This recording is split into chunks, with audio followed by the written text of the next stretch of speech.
Hello, Internet. Welcome to another episode of Trailer Talk, where we discuss the most recent trailers that Hollywood has decided to grace us with, or shove down our throats screaming like a mad person that's trying to pawn off a pile of steaming crap.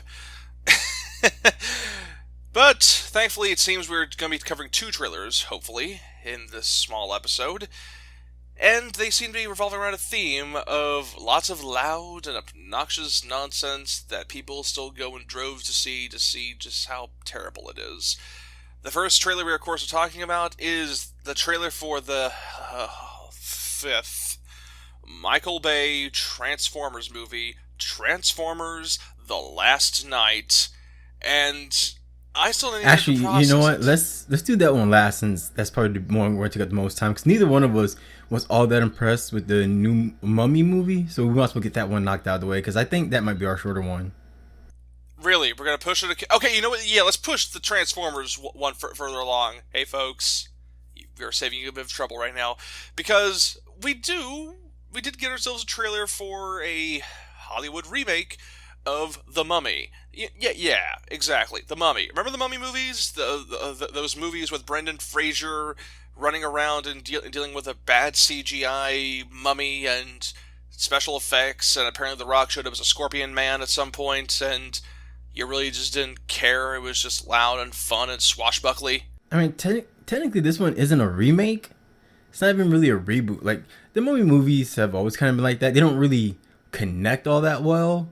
Like the last couple ones, like the one with Dwayne Johnson in it. I'm not even sure if that had anything to do with the older ones with Brendan Fraser, let alone the ones. Brendan Fraser was in the second one, and they did a spin-off movie called The Scorpion King. Yeah, And then there was that third Mummy movie, The Tomb of the Dragon Emperor, which we don't really talk about. I didn't even know they made another one. I stopped after the Scorpion thing because that was pretty stupid. But They did a third one with a different Tomb of the Dragon Emperor with freaking Jet Li as the new. yeah, see, that's what I'm saying. You can't really call this a remake or well, probably a reboot, but like it's just another series in the Mummy. But everyone's calling it a reboot because they're calling it the Mummy, and that's it. It's just a Mummy. And it's pretty clear. It's pretty clear they're just kind of doing a similar thing. You know, excavation, sarcophagus. I mean, that's the only way you're gonna find any mummies. I mean, because like there's the original Mummy in 1932, the remake in what was it, 99, 98? Something around there. I know it was made in the Yeah, 90s. yeah, something in the 90s. And then there was that surprisingly kind of serviceable animated cartoon spin-off. They really tried to sell this Mummy series. Like they really tried to turn that into a big franchise. And in its own silly, you gotta be kidding me kind of way, it was kind of endearing in that sort of schlock kind of way. But, you know, in a really expensive Hollywood sheen schlock kind of way. But It was that's awful. I'm not gonna lie. I never really enjoyed any of the Mummy films. The ones with Brendan Fraser and Up. I've never really enjoyed them. yeah, those were cheap looking, silly. It was the definition of cinematic junk food. Yeah, and to be honest, I had a hard time telling any of them apart from each other. Like if you were to sit a random Mummy movie in front of me, I wouldn't be able to tell which one was which. Yeah, so bit of a history of that. That being said, thoughts on this initial trailer? I mean, not a whole lot happened in it. We got Tom Cruise sitting in an air carrier with with a bunch of other military guys with a sarcophagus, and then apparently something that couldn't be out of place when it came to Hitchcock's The Birds, because a bunch of birds flew into the plane, and then starts freaking out, and then of course the insert Hollywood plane crash here.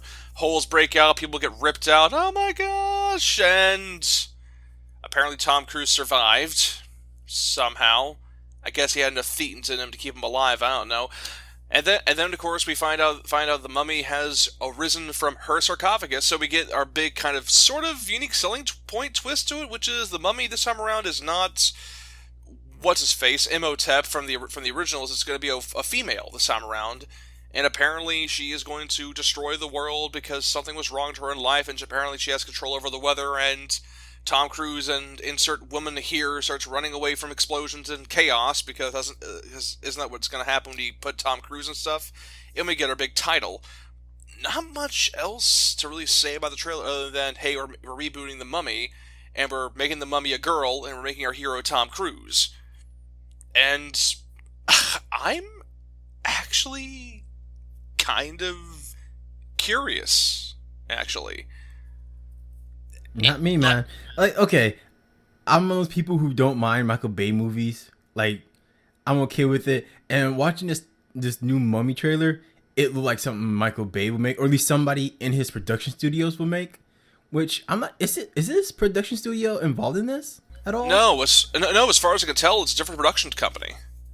Man, because it had some of that Michael Bay look to it, like some of the camera It, movement. yeah, like I said, it definitely has that sort of go-to Hollywood disaster movie blockbuster, feel to it. Lots of high contrast, a lot of gritty, shaky cam, a lot of particle effect heavy, storms, a lot of, you know, it feels like it was taken from like 6 or 15 other movies, just sort of mashed together. And I think that's probably one of the oddly kind of paradoxical things I like and hate about it. Like, it looks like an absolutely soulless studio mandated remake of a property, and yet I'm not too miffed about it because, as you said, the original Mummy movies were kind of terrible to begin with, and kind of going through with that sort of level of lowest common denominator terrible in this trailer. It's like, I'm fine with this, and it kind of helped the more interesting, or at least novel idea, like, basically Rule 34 Mummy happening, makes it stand out a bit more. No, Rule 63. Don't Rule 34 Mummy. Please do not do that. Please, Why would no. you even?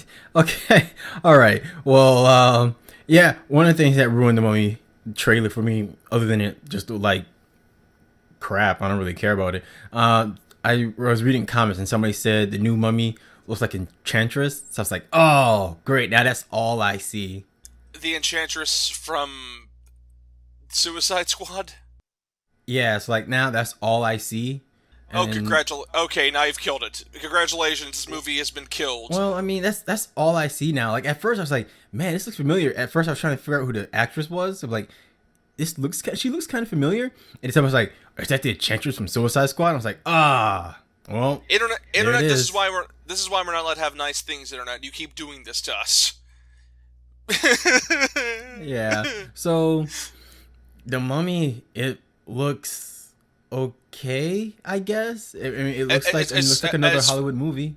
as far as Hollywood remake movie goes, like I can't say it's offensively bad. It's just kind of bland with its presentation. If that makes any sense. No, it does because again, like I said, it looks like something Michael Bay's production company put out because it had that high contrast, slightly angled camera movement, the over the shoulder looks, some of the way the camera spins, which I will admit, the scene with the With the plane plane, crashing, that looked that pretty was pretty awesome. intense. Although for some reason it felt not as intense anymore because they lingered too much on Tom Cruise screaming when he was being held off on the side, like like, oh my gosh, like it's like Tom Cruise is still trying to sell that he's in control. But the director told him act scared in that shot, so he tried going back and forth like, "Oh, I'm Tom Cruise, but I'm scared. Am I pulling this off?" And it got a bit of a chuckle out of me, actually. Yeah, somebody else said it was like, oh, it's Mission Impossible. Oh, that's not the new Mission Impossible. Never mind, because a few of the shots did look like something that came out of Mission. Tom Cruise running from stuff. Well, Tom Cruise no, not running even, from not stuff. well. I mean, yeah, the big sandstorm or Yeah, whatever that was that he was running from. It kind of like Mission Impossible 3, and him jumping through the crashing bus. That looked like something that probably come out of Mission Impossible. The underwater scene he had going. So yeah, having Tom Cruise in this, you can't help but see Tom Cruise in Mission Impossible. And then the new Mummy looks like Enchantress, and I was like, oh, well, yeah, this kind of ruins it for me. So yeah, I was already uninterested, but now this is just, I kind of want the new Mission Impossible to come out.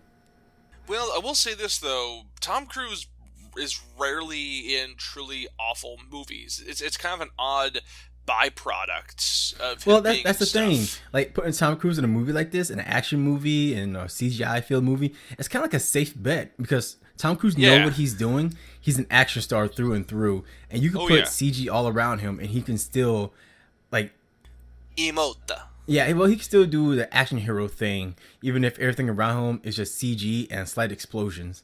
And he can sell it that he's in peril, but he's in control and he can still fight back.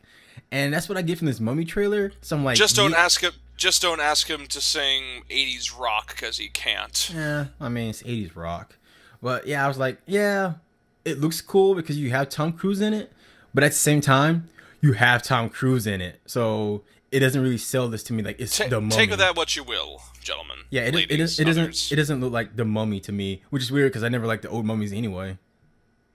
All right, I think that's about all we can say. And unfortunately, Internet, I bought you about 10 minutes of time. So if you don't want to hear about another Michael Bay assault on the senses, you might want to close out the tab now, because we are now going to be discussing Transformers: The Last Night. First thought that came up whenever the trailer started: who the heck convinced Anthony Hopkins to be in this movie and give a voiceover? Let's see. The point that the last movie made like $1 billion. I'm pretty sure he's like, whoa, whoa, whoa.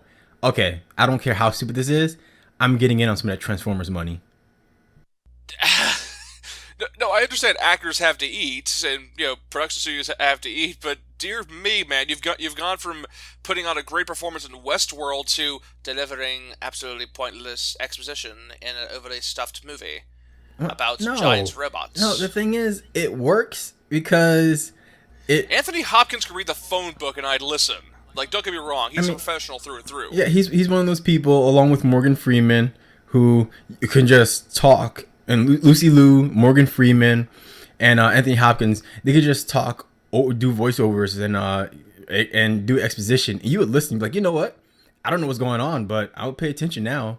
So if anything, that would help people who actually like film. Dear me, Yeah, now that you got dude. Anthony Hopkins in it, people who like film might be able to tolerate a little bit. dude, that's like saying food critics will go and eat at Burger King because Guy Fieri put his name on it, They would. They would definitely go there and they would try it. and then So. and then they would, and then they would rip, and then they would tear the crap out of it. I mean, some of them would, yeah. Like they'll go there just so they can tear it to pieces. So, I mean, yeah, man. If Anthony Hopkins is in this, it puts some kind of credibility to this until you see Michael Bay's name pop up. But whatever. Michael from producer director Michael Bay, aka we warned you, this is going to get loud and dumb. Like, I'm sorry, the way this trailer opens and continues, I'm like, what is going on? They're trying to say the Transformers have been around since the medieval times, and apparently robot dragons existed. I mean, I hate to say it, but the one thing I question was, how does a giant three-headed robot dragon fly? Like there was no jet propels. It was just flapping its wings. Like those wings do not look like they would carry all that weight. But then I was like, what am I doing? It's You're cl- Transformers. you're trying to put logic into Michael Bay's Bayformers franchise. It ain't gonna work for you, bro. Like I was thinking more like from a design standpoint. I'm like, man, who designed that? Like The only you could put the only jets way on the this only dragon. the That'd only, have been the only thing awesome. I could possibly think about is the material the wings are made out of are aerodynamic enough, and the flapping would be of enough force in order to keep the body upright. But even then, it'd have to flap a lot more hard and gracefully. But then the materials would have to be. Why are we doing this? I'm sorry. Hey man, the same reason that Michael Bay decided to also have Transformers during the World War II, because we saw Nazis in there. Yep, So we saw Nazis in there. Which, by the way, I know the fourth movie was basically a soft reboot of the Transformers franchise, but the first movie of Michael Bay's Transformers had the Autobots and the Decepticons just showing up in the 2000s. How were they back in the Middle Ages and fighting in World War II?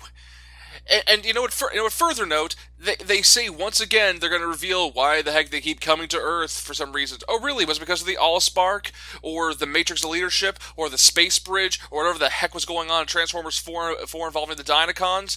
Really? Really? This is going to be the thing that stops it. And let me guess, it's going to lead to yet another mindless explosion, robot slugfest that nobody can make sense of? I'm sorry, like, this is the problem when you have a good proper Shakespearean actor like Anthony Hopkins trying to bring gravitas to this trailer. it's trying to guzzy up what's very clearly going to be yet another Michael Bay Transformers plot. MacGuffin from the old comics or the old cartoon show. It's going to be this big thing that both the heroes and the villains are going to chase after. Characters are going to quote unquote die, and then it's going to lead to a big third act blowout where everything goes down and the military gets involved, and then everybody at that point kind of clocks out because explosions and hot chicks and military dudes are doing their thing, and then they leave, and then the credits roll, and they think it's a good movie, and then they forget about it within 2 hours. You know what I really liked about this trailer? What? Optimus Prime pretty much shanking Bumblebee. Do you not like Bumblebee? I mean, it's not that I don't like Bumblebee. It just, I think it's kind of cool that they went as far as to be like, yeah, Bumblebee's gonna get shanked by Optimus Prime. So it brought a little bit of curiosity. It brought a little bit of curiosity to me. It's like, okay, so what causes this? Because in the last movie, spoiler alert, if anybody hasn't seen this, you're probably not gonna watch this one anyway. I haven't watched Stage of Sinks, and go for it. Okay, so in the last movie, at the end of the last movie, Optimus Prime leaves Earth to go look for the creators, and we were the Quintessence. Got it. Right, and we were kind of hoping like maybe they do something a little more with the Transformers and the history and the creators, because that was a big thing about the last one, was talking about the creators, because they're the reason that the Optimus Prime and somebody else been hunted down anyway, was to be hunted down and to have Optimus be brought back to the creators, which they just kept hitting at. It seems like they forgot all about that in this one. And that's why I'm not surprised. As I mentioned before, Michael, the Bay movies make absolutely no sense, but they do enough to make you think something interesting is going to happen to get your butt in the seat, and then they just kind of fall apart. Like seriously, remember in Transformers 2 when Shia LaBeouf dies and goes robot heaven, and then comes back, and then Optimus Prime gets a power boost, and then he kills basically the Transformer equivalent of Satan, and then everything just kind of ends. Of course you don't. Everything was just so much white noise. You kind of forgot about it. That's not true. I remember that scene because it was awesome, except for the robot heaven thing. That was kind of stupid. Not even kind of. That was really stupid. But yeah. Now you're lingering on. You're like, wait a minute. This makes no sense. I've always thought it was kind of stupid with that dude bro tattoo tribal looking power thing that they had. That's not what the Matrix leadership looks like. Yeah, it was kind of weird. I was like, oh, what is that? Is that a key? Oh no, that's the actual MacGuffin. That was kind of stupid. But Optimus had all this junk like attached to him to where you can fly and whatnot. I was like, this is kind of cool. And they forgot all about it. He just gets rid of it. It's like, oh. Exactly. Okay, so it's like Call of Duty. You use one cool tool and you get rid of it. Okay. Yeah, I mentioned this before. Like every time I think of Bayhem, whenever I think of Call of Duty, I think of Bayhem.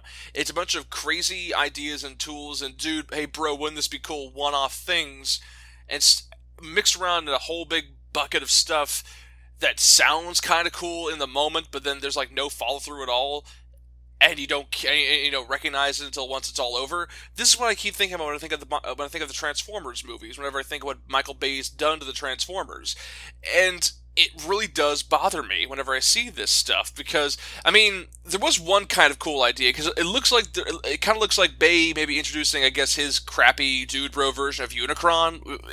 You saw in the trailer this big sentient moon planet sized thing that started chomping at the moon, and things started getting all, you gotta be kidding me, holy crap, near the end. Right. Well, I kind of thought like maybe that was pieces of well, you know what? Now that you said Unicron, I kind of don't want that to be true. That's what I thought at first. I was like, oh, they're going to do the Unicron thing when they showed space and the giant metal sphere. And I was like, oh, wait, no. That's not Unicron at all. But then I remember Hollywood doesn't like doing big intergalactic bad guys unless they're like space. Unless they're marketable. Unless they're space fart clouds. Unless they're marketable. Oh, yeah, space fart clouds. Fantastic Four, Rise of the Silver Surfer, Green Lantern. Even the giant amorphous monster in The Fifth Element was kind of a giant blob of nothing, even though he didn't really do much in that movie. Yeah, which is kind of like, I always thought like when they do the X-Men, if they ever did Galacticus, he'd probably just... Galactus is Fantastic Four, man. Well, he also... Well, see, I'm thinking like, they've also done crossovers. It's the Marvel Universe. Crossovers happen all the time, but usually when it comes to cosmic level threats and pan-dimensional beings, they usually go to the Fantastic Four, like the Microverse, Annihilus, Blastar. Yeah, you're right. Although every time I see Galacticus, I always think X-Men for some reason. because it always seems right to me. He always seemed like an X-Men villain, but yeah, like every time I thought they were gonna do like an actual Galacticus style. Galactus, please. I'm sorry, you're adding too many syllables. It's bothering me. Oh, whatever, nerd. Says the guy who goes around talking about X-Men and fart clouds. Anyway, when they were doing that, I was afraid like they were gonna screw that up royally, but instead, they had oh, I didn't see Apocalypse. Who did they use? Who did they get to play Apocalypse? Jason Isaacs. Yeah. No, Oscar Isaac. Yeah, I'm sorry, Oscar- guys. I'm sorry. I'm really terrible with names. Like, I keep going through some of our past videos, and I keep seeing I mess up names. No, it's Ben Whishaw. No, it's this person. No, it's Jason Isaacs played Lucius Malfoy in the Harry Potter movies. Jason Isaacs played Apocalypse. Yeah. No, Oscar got that Isaac. reversed. Oscar. All right, he was in Star Oscar Wars. Isaac. He was in Star Wars. You get that right. Yeah. He's a good-looking man. You get his name right. He was a great-looking man. He was one hell of a Poe Dameron. Moving on. Yeah. When like I saw him in the movie, and he was gonna play gosh darn it, now you got me doing it. And he was gonna play Apocalypse. I thought, oh, he's gonna turn to like this giant space thing, but instead they just made Monster him like thing. yeah. But instead, the part where he grows in size, it was just It's like one scene and then it's over. yeah. So I was like, oh, so they're gonna do big Apocalypse. Oh no, it's only one scene. All right, whatever. It's better than what you could have done.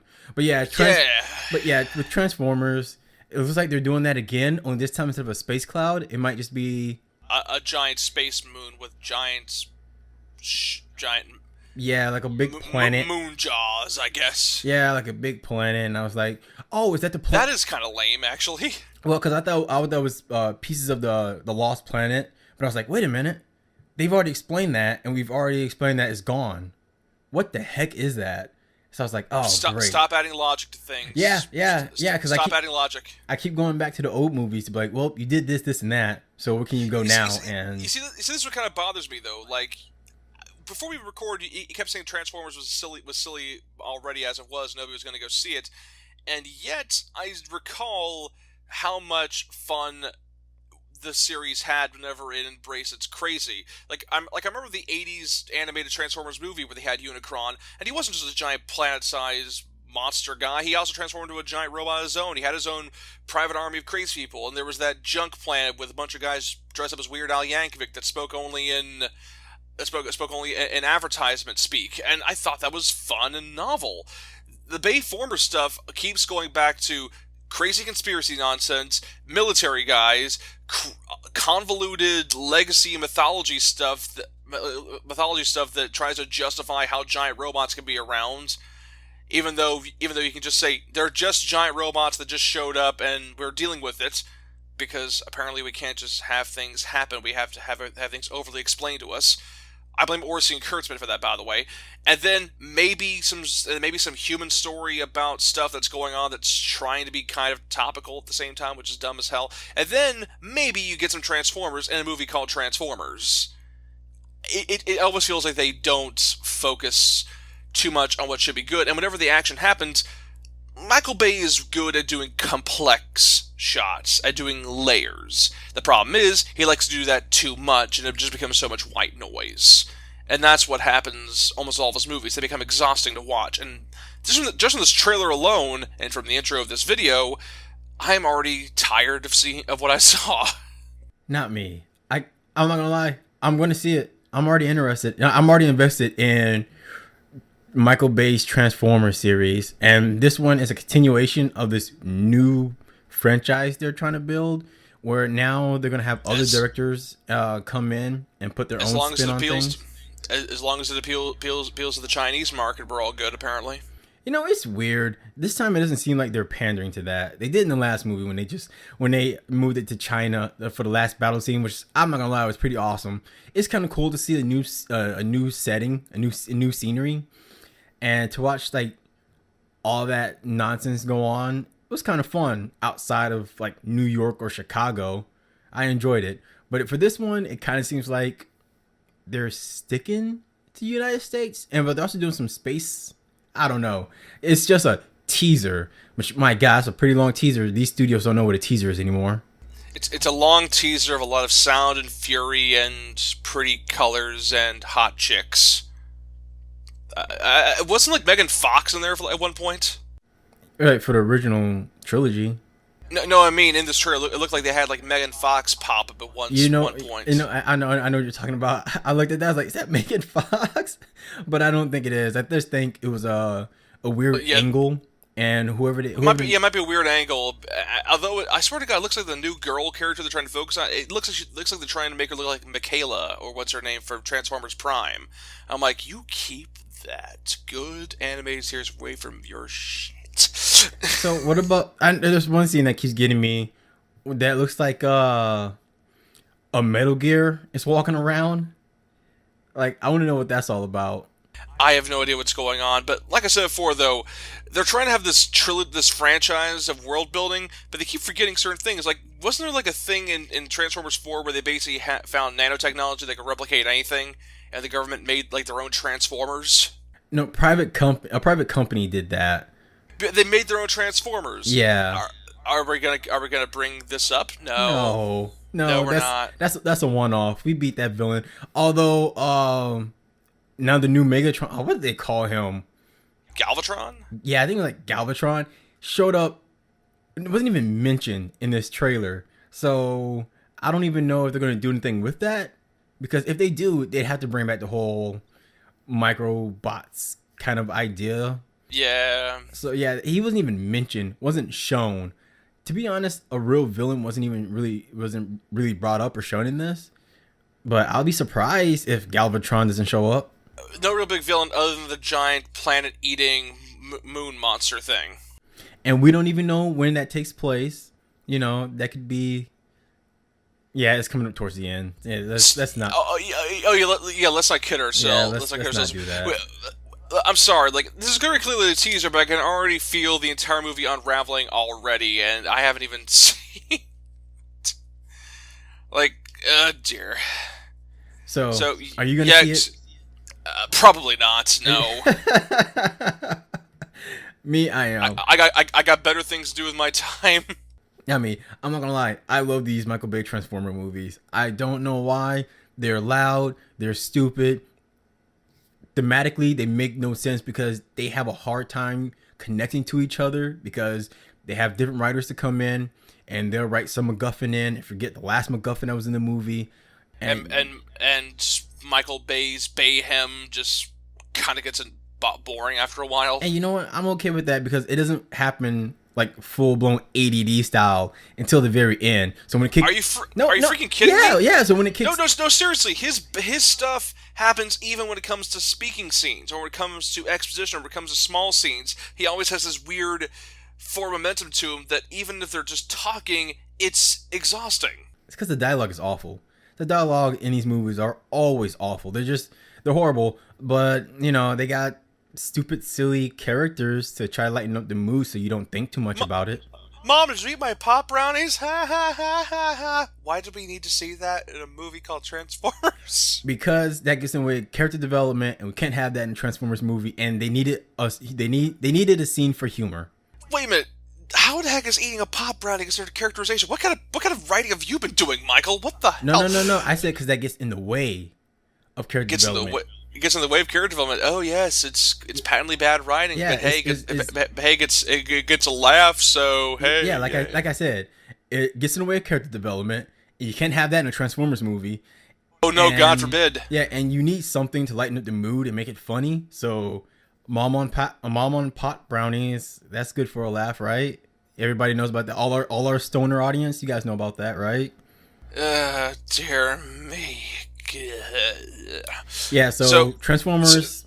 The Last Night. It looks like yet another stupid Michael Bay movie. If that's your poison, please check it out. But please try not to do anything strenuous afterwards, like I don't know, operate heavy machinery or something. Hey man, it's not that bad. I go to see the Michael Bay Transformer movies and I come out just fine. Really? Yeah, I speak words good. Huh? What's wrong with you? We'll see you guys in the next one. So where can we find you with your Twitter and your blogs? Oh yeah, sorry about that. We should have done this last time on Trailer Talk, but yeah, you can follow me on Twitter at Darth Rahu, capital D, capital R, lowercase A H U, all one word.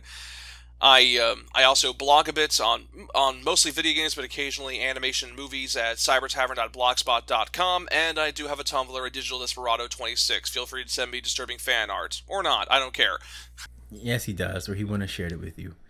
As for me, you can find me on Twitter with Zafmod, ZAFMOD, or if for some strange reason you can't find that, you can find me on my Twitter handle at M_MOSLEY_JR. And I think that's it for us, folks. Take it easy. We'll see you in the next one. Next time.